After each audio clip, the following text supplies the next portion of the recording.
Hey everyone, welcome to Seattle. Today we're going to be checking out my 5 favorite bites in the city.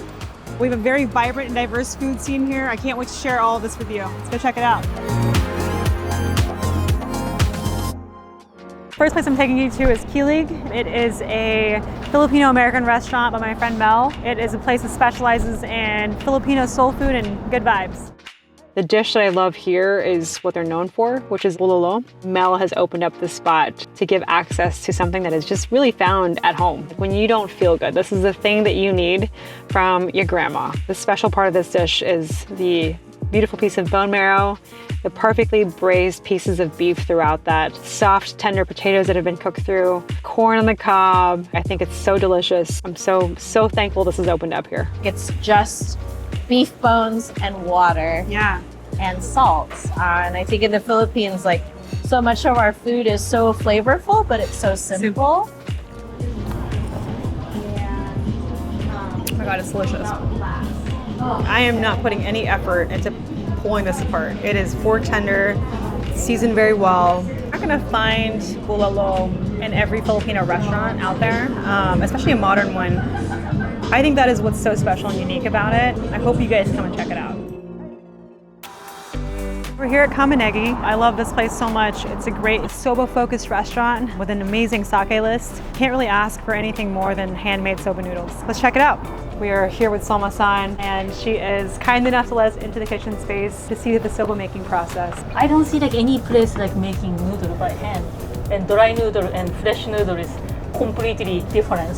So I started learning how to make soba just for me to eat. Then after I learned soba making, like, oh, this is, maybe I should share my experience and educate people how fresh soba is good.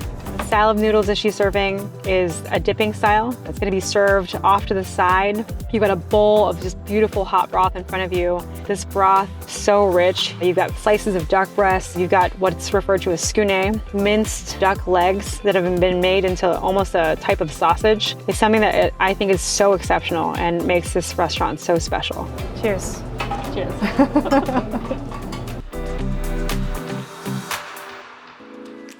We're checking out Xi'an Noodles right now. It is a specialty noodle shop. Really, really unique. Hand-pulled noodles done very well. It's one of my favorite comfort foods in Seattle. Come with me.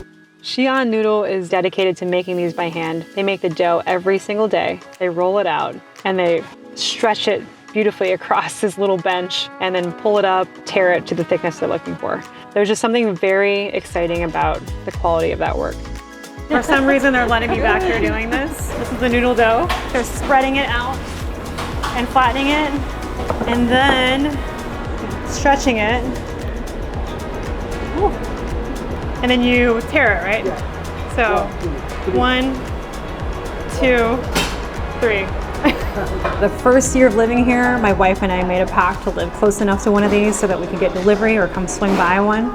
You should go out of the way for it too. The heat and the chilies on this dish, it's delicious. And I love that kind of tingly feeling. This is the lamb.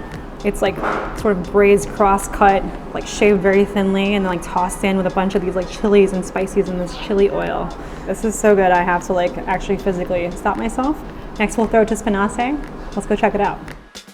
Spinassa is your quintessential neighborhood restaurant in Capitol Hill. One of the things I love about Spinassa is the vibe. When you walk in, you're kind of walking into this cozy Italian friend's house. You're met with a glass of wine, really friendly service. One of my favorite bites is a pasta dish here called Tyrene. It's very simple. It's just butter, sage, the pasta, a little bit of Parmesan, salt, and pepper. Watching them make this dish, you'll see how simple it is. If you're sitting at the counter where I'm sitting right now, you can see the entire pasta process being made.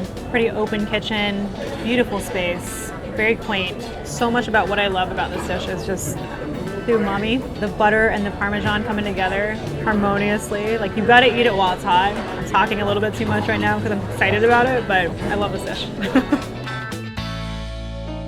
Lastly, I'm taking you to Canlis. This is a restaurant where I'm the executive chef. The dish we're gonna be making is a dish called escabeche florita.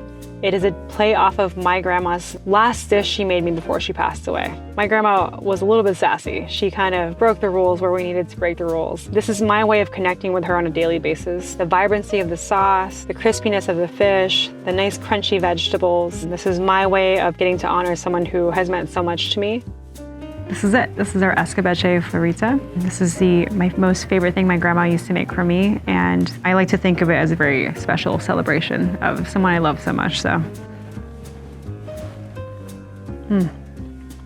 I really love the use of the apple juice as a souring agent.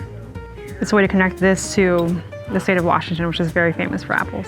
The ways in which I'm allowed to storytell and express creativity and my Filipino roots here, it's an opportunity of a lifetime, and also a way to honor my ancestors and the people who have fought very hard for me to be where I am today. Seattle's a pretty amazing up and coming dining city. We hope to see you here, and I look forward to welcoming you.